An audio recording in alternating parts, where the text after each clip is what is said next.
저는 올해 42이고 아들 하나 있는 엄마입니다. 3년 전 남편이 집을 나가서 들어오지 않습니다.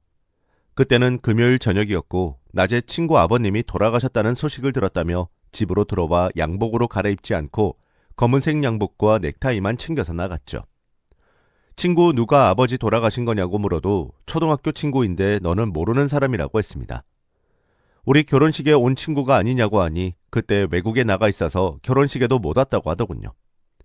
그 얘기를 듣고 있는데 속이 울렁거리는 기분이 들면서 기분이 이상했습니다. 왠지 남편을 나가지 못하도록 해야겠다는 생각이 들었습니다. 그래서 제가 얘기했죠. 꼭 가야겠냐고, 안 가면 안 되냐고요. 그런데 남편이 무슨 말도 안 되는 소리냐며 말리는 저를 이상하게 생각했습니다. 그리고 안 그래도 먼 길 가려면 피곤한데 사람 좀 피곤하게 하지 말라고 하더군요. 그렇게 나간 남편은 다음 날, 그 다음 날이 되어도 집으로 돌아오지 않았습니다. 그렇게 나간 남편은 문상은 서울로 간다고 했습니다. 우리 집은 강원도고 서울까지는 3시간이면 가고 아무리 차가 밀려도 5시간이면 도착하고도 남을 시간인데 남편은 도착하고 한참이 지나도록 전화 한 통 없었습니다. 도착했으면 잘 도착했다고 전화 한 통 하는 건 당연한 건데 말이죠. 그래서 제가 전화를 해봤지만 안 받았습니다. 1시간 후에 해보고 2시간 후에 해봐도 신호는 가는데 전화를 안 받는 겁니다. 그리고 밤새도록 끝까지 연락 한 통 없었습니다. 문상 가서 바쁘겠지. 친구 아버지 문상이니까 친구들 만나서 술이라도 한 잔 기울이고 있겠지. 혼자 마음을 추스렸지만 아무리 생각해도 이건 아닌 겁니다. 친구 아버지 문상이 아니라 자기가 상주가 됐어도 먼 길 갔으면 잘 도착했다고 전화 한 통은 기본 중에 기본인 겁니다. 그런데 전화 한 통 없다니요. 처음에는 살짝 짜증이 났다가 나중에는 지금 뭐 하는 짓인가 싶었다가 하루 지나 다음 날까지도 연락 없고 여자가 생겼나라는 생각이 들었습니다. 누군지 말하지 않는 거며 굳이 양복을 입고 가지 않는 거며 평소 만나지도 않던 친구 아버지 문상을 간다면서 밤을 샌다는 것도 이상했죠. 저는 느낌이 너무 안 좋아서 남편의 컴퓨터를 켰습니다.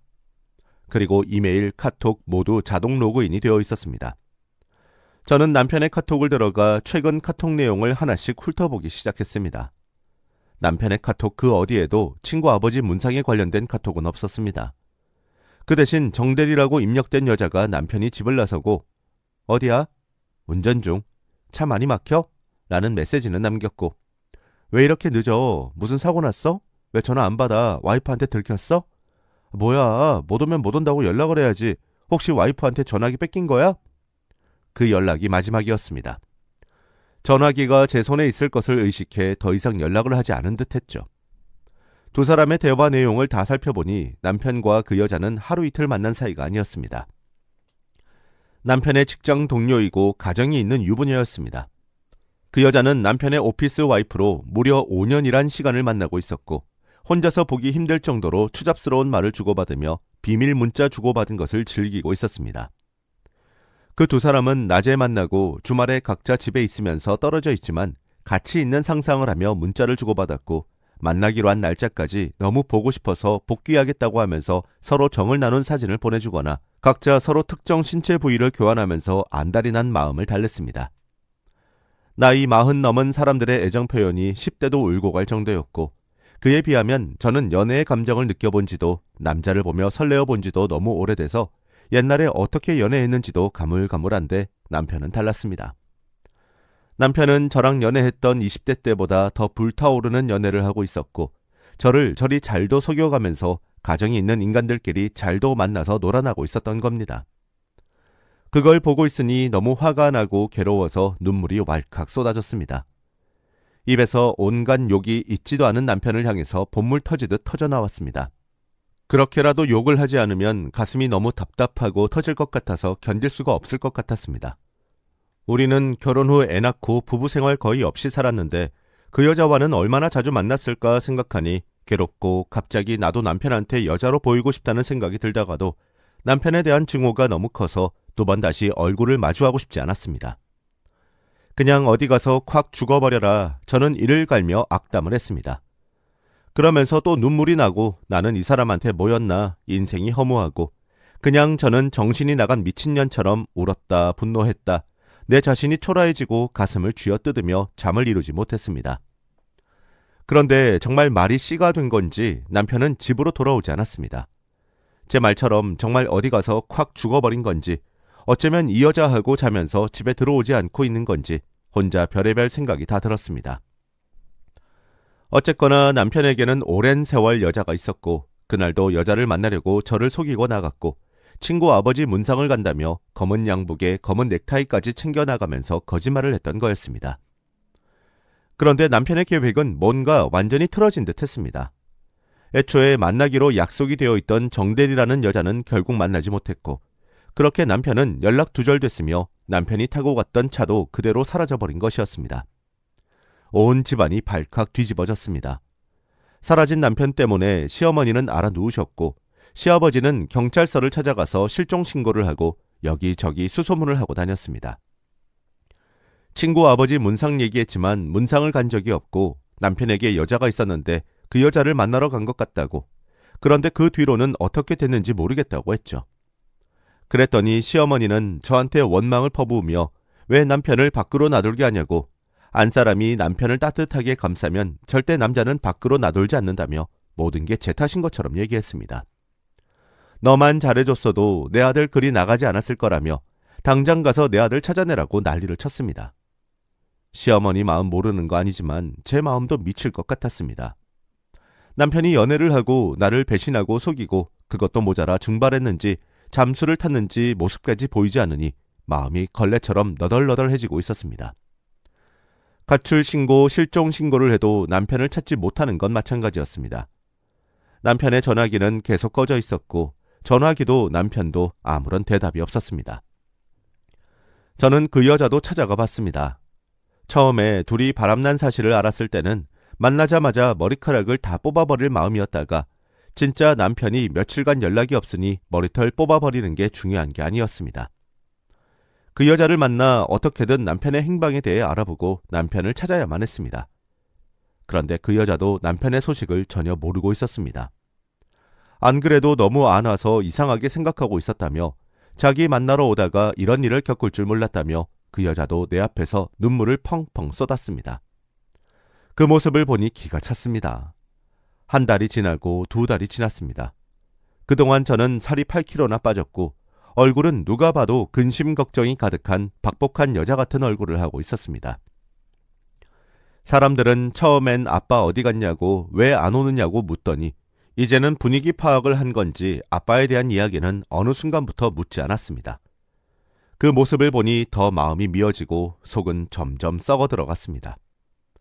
그렇게 한 달이 지나고 두 달이 지났을 때였습니다. 경찰서에서 연락이 오더라고요. 남편의 이름을 대며 땡땡땡씨 댁이냐고요. 정수기 회사에서 일하는 저는 고객님 집을 방문해 청소기 필터를 갈다가 남편의 이름 석자를 듣고 악 하고 저도 모르게 소리를 질러버렸습니다.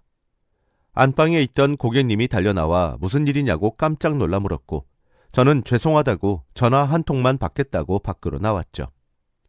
저는 밖에서 어떻게 됐냐고 남편을 찾았냐고 물어보니 경찰은 남편의 차량을 발견했다고 했습니다. 그런데 경찰이 뜸을 들이면서 하는 얘기가 그 차량이 바닷속에서 발견됐다고 했습니다. 주변에서 낚시를 하던 사람들이 아무래도 바다에 뭔가 있는 것 같다면서 신고가 들어와서 확인해 보니 차가 물에 가라앉은 채로 있었다고 했습니다. 차가 바닷속에 2달간 가라앉았었던 것으로 추정되고 안에 남편분의 것으로 보이는 소지품이 있었는데 사람은 현장에 보이지 않는다고 했습니다. 차 앞부분이 심하게 손상된 것을 봐서 아무래도 해안도로를 달리다가 어디에 들이받고 바다에 들어간 것 같다고, 그 외에 흔적이나 정황을 아직 찾지 못했다고 하더라고요. 저는 남편의 차가 발견된 장소로 달려갔습니다. 그 차는 정말 남편의 차였고 바닷속에서 오래 있었던 흔적이 역력했습니다. 그걸 보니 더욱 기가 막혔습니다. 도대체 어떻게 바다에 가라앉아 있었던 건지, 남편은 어디로 간 건지, 혹시 바다 어딘가에서 떠돌고 있는 건지 발견이 되지 않았으니 더 괴롭고 미칠 것 같았습니다. 그 상태를 보고 이번에는 제가 알아 누워버렸습니다. 어디 가서 물고기 밥이 됐는지 아니면 시체가 되어서 바다에 가라앉았는지 오만 생각이 다 들어서 수면제가 없으면 잠을 못 잘 정도였죠. 시어머니는 매일같이 아들 소식을 기다리면서 아들 차를 발견하고 아들이 없다는 사실을 알게 된 후 전국에 용하다는 무당이라는 무당은 다 찾아다녔는데 10명 중 8명은 살아있다고 했고 2명은 올 수 없는 길을 갔다고 해서 쌍욕을 퍼부었다고 했습니다. 영혼 없는 년이 무당짓 한다고 해서 갔더니 뭣도 모르면서 남의 아들 죽이고 있어. 내가 다시는 그 무당한테 가나봐라 하시면서 네 남편 살아있다. 어떻게든 찾아라. 전단지도 돌려서라도 어떻게든 네 남편 찾아내 라고 했습니다. 지금껏 할 수 있는 건 다 해봤지만 소용이 없었다고, 그렇게 한다고 찾을 수 있는 게 아니라고 말하려고 하다가 자식 잃은 부모 마음이 어떻겠나, 아들 키우는 엄마로서 그 마음은 너무나 잘 알 것 같아 알겠다고, 다시 알아보겠다고 전화를 끊었습니다. 그런데 아무런 소식도 없이 그렇게 또 여러 달이 지났습니다. 남편이 사라진 지 1년이 되어가서 남편이 살아있을 거라는 생각이 안 들었습니다. 다른 가족에게 표현을 못했지만 분명 차 어딘가 있을 거란 확신이 들었고 그 생각을 떠올리자 눈물이 쏟아졌습니다. 남편의 외도 사실을 알았을 때 어디 나가서 콱 죽어버리라고 했던 악담도 너무나 마음에 걸려서 목에 생선가시가 박힌 것처럼 답답하고 아팠습니다. 마치 남편이 내가 악담을 해서 죽은 것 같았고 내가 그 말만 안 했어도 현관문을 열고 들어올 것만 같았습니다. 만약 살아서 돌아만 온다면 지난 과거는 다 용서하고 살 수 있는데 그런 생각도 이미 늦은 것 같았습니다. 남편은 영영 돌아올 것 같지 않았습니다. 조금의 희망을 품고 있는 것은 오히려 고문이었죠. 그렇게 저는 거의 포기한 상태로 하루하루 일을 하며 죽지 못해 살고 있었습니다. 저는 여느 때와 같이 고객님 집에 필터를 교체하기 위해서 고객님 집을 방문했고 필터를 다 교체하고 아파트 엘리베이터를 기다리고 있는데 짜장면 배달하는 아저씨가 엘리베이터에서 내렸습니다. 그리고 그 아저씨랑 눈이 마주친 순간 저는 너무 놀라 들고 있던 가방을 바닥에 떨어뜨렸습니다. 짜장면 배달을 하는 그 사람은 금요일 저녁 소리 소문 없이 사라져버린 남편이었습니다. 저는 너무 놀라 숨도 쉴 수 없고 이게 꿈은 아닌지 내가 헛것을 보고 있는 게 아닌지 정신을 못 차리고 있는데 남편은 저를 보고도 아무런 표정의 변화도 없이 자신을 쳐다보고 있는 제 눈치만 보더니 초인종을 눌러 배달 왔어요 했습니다. 저는 너무나 기가 막히는 이 상황에서 몸이 얼어버린 듯 남편을 지켜보고 있는데 남편의 혀가 좀 어눌한 듯 했습니다. 남편이 중국 음식을 넣어주고 나올 동안 저는 문 앞에서 기다리고 있다가 남편이 나오자마자 지금 여기서 뭐 하는 거야? 라고 말했죠. 그랬더니 남편이 짜장면 배달하는데요?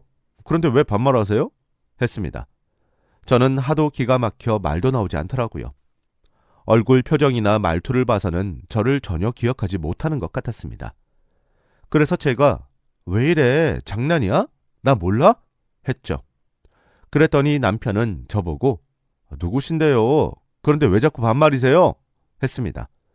그래서 제가 진짜 나 몰라? 나 당신하고 결혼한 사람이잖아. 진짜 나 모르겠어? 라고 물어보니 이번에는 남편이 벙찐 얼굴로 지금 뭐라고 했어요? 했습니다. 1년 전 금요일 저녁에 집에서 밥 먹다가 그대로 연락 끊겼었잖아. 당신이 바다에 빠졌잖아. 라고 했더니 어떻게 알았냐며 자기가 바다에서 나온 곳은 기억이 나는데 다른 것은 전혀 기억이 안 난다고 했습니다. 남편이 그렇게 나오니 앞이 깜깜했습니다. 아무것도 기억이 안 나? 정말 딸도 기억 못하고 우리 지은이도 기억 못해 당신? 아들 지은이 몰라? 그랬더니 남편은 혼란스러운 표정으로 생각을 더듬으려 노력을 하는 듯 했습니다. 그러고 보니 자기한테 아이가 있었던 것 같다고 얘기를 하는 겁니다. 그래서 저는 일단 당신 중국집에서 일하는 모양인데 거기가 어딘지 가자고, 당신 부모님하고 우리 식구들 당신 때문에 난리가 났다고, 일단 당신 일하는 중국집 가서 얘기하자고 했죠. 저는 남편이 타고 온 오토바이를 따라 남편이 일하는 곳으로 찾아갔습니다. 그리고 바로 어머니한테 전화를 걸어 찾았다고, 우리 집에서 약 30분 거리에 있는 중국집에서 일하고 있다고 했죠. 그랬더니 1시간도 안 돼서 부모님들이 찾아왔고 시어머니는 남편 얼굴을 보자마자 남편을 끌어안고 세상에 우리 아들 세상에 이렇게 멀쩡히 살아있는 것도 모르고 너를 찾지도 못했다 하시며 펑펑 우셨죠. 남편은 이 상황이 무슨 상황인지 제대로 파악도 못하고 울지 마시라고 시어머니를 달래더군요. 그래서 제가 남편과 시부모님에게 남편의 상태를 다 말씀드렸습니다. 아무래도 뇌 손상이 있는 것 같다고, 기억을 못하는 것 같다고 했죠. 시어머니는 거기서 아들을 붙잡고 울고 다시 진정을 하시며 엄마 못 알아보겠어? 엄마 몰라? 하고 수차례 물어보시다가 남편이 어리둥절해 하고 있으니 아이고 어쩌다가 그랬어. 어쩌다가 그런 거야. 하고 또 남편을 붙잡고 물었습니다. 이대로는 도저히 안 될 것 같아서 저는 중국집 사장님한테 이런저런 사정을 얘기하고 남편을 데리고 집으로 가야 할 것 같다고 했더니 중국집 사장님은 이렇게 가족이 있는 줄 몰랐어요. 우리 집에서 일한 지는 지금 한 6개월 정도밖에 안 됐는데 그전에는 어떻게 살았는지도 모르고 자기가 물에 빠졌다가 겨우 살아났다는 말만 해서 자기는 가족도 없다고 여기서 먹고 자기 해주면 열심히 일하겠다고 해서 일하게 됐는데 가족이 이렇게 있는지 몰랐어요. 아유, 얼마나 어떻게 찾으셨을지 짐작이 가네요. 하면서 아저씨는 카운터로 가더니 봉투 하나를 남편에게 쥐어주었습니다. 지난달까지 월급은 다 계산됐고 이거는 이번 달 월급이에요. 월급보다 좀 더 넣었으니 가족들한테 가서 걱정 말고 잘 살아요. 했습니다. 그렇게 저는 남편을 데리고 집으로 갔고 다음 날 남편과 함께 병원을 찾았습니다. 병원에서 검사한 결과 남편은 외상성 뇌골절이라고 했습니다. 사고를 당했다면 뇌가 두개골이 차 안에서 튕기며 부딪혀서 뇌가 부분적으로 사망했다고. 그래서 말투도 예전보다 조금 어눌해지고 기억뿐 아니라 사람들도 기억이 안 날 수 있다고 했습니다. 자연적으로 돌아오는 경우도 있지만 완벽한 치료는 힘들다고 조금씩 기억을 더듬을 수 있도록 옆에서 도와주시는 게 중요하다고 하시더군요. 그래서 남편을 집으로 데리고 온 저는 옛날 앨범에 들어있는 사진과 옛날에 우리가 자주 봤던 TV 프로그램 등 기억을 돌릴 수 있는 것만 있으면 남편 앞에 놓고 남편의 기억을 되살릴 수 있도록 했죠. 그 결과 남편은 기억을 조금씩 되찾아가는 건지 아니면 조금씩 익숙해져 가는 건지 저와 아이를 챙기고 불완전하지만 다시 한 가족으로 뭉쳐가고 있었습니다. 저는 남편을 볼 때마다 3년 전 남편과 바람 피웠던 그 여자 얘기가 너무나 묻고 싶어서 말이 목구멍까지 올라왔지만 그런 안 좋은 기억을 되살려 뭐 하겠나 싶고 괜히 긁어 부스럼 만들까 싶어서 그 옛날 일들은 다 묻어두기로 했죠. 그랬더니 우리 부부 사이는 자연스럽게 회복이 되어 갔습니다. 문득 이 남자가 나를 배신하고 5년간 나를 속인 사실이 떠올라 너무 괴롭고 그 책임을 묻고 싶지만 그때마다 남편을 다시 만나게 됐을 때 반가움을 떠올리며 그 기억을 조금씩 지워가고 있습니다. 어느 정도 남편이 우리와 함께하는 날이 익숙해졌을 때 제가 남편한테 그랬죠. 기억이 안 난다고 괴로워할 필요 없어. 괜찮아. 살면서 기억하고 싶은 것만 기억되는 거 아니잖아. 가끔씩은 싹 지우고 싶은 기억이 있는데 당신은 그런 기억을 지워버려서 오히려 잘 된 거야. 기억이 되살아나지 않으면 지금부터 좋은 기억만 쌓아가면 되니까 우리 앞으로는 딴 데 눈 돌리지 말고 우리 세 식구 잘 살자. 했더니 남편이 당신도 있고 지은이도 있어서 참 좋다. 영원히 우리 셋이 함께 살자. 라고 했습니다. 남편을 다시 보면 절대 용서하지 못할 줄 알았는데 이렇게 용서를 하고 살아가고 있습니다. 앞으로 남편이 그랬던 것처럼 나쁜 기억은 다 잊고 좋은 기억만 만들며 살았으면 좋겠습니다. 긴 얘기 들어주셔서 감사합니다. 모두 건강하시고 행복하시길 바랍니다.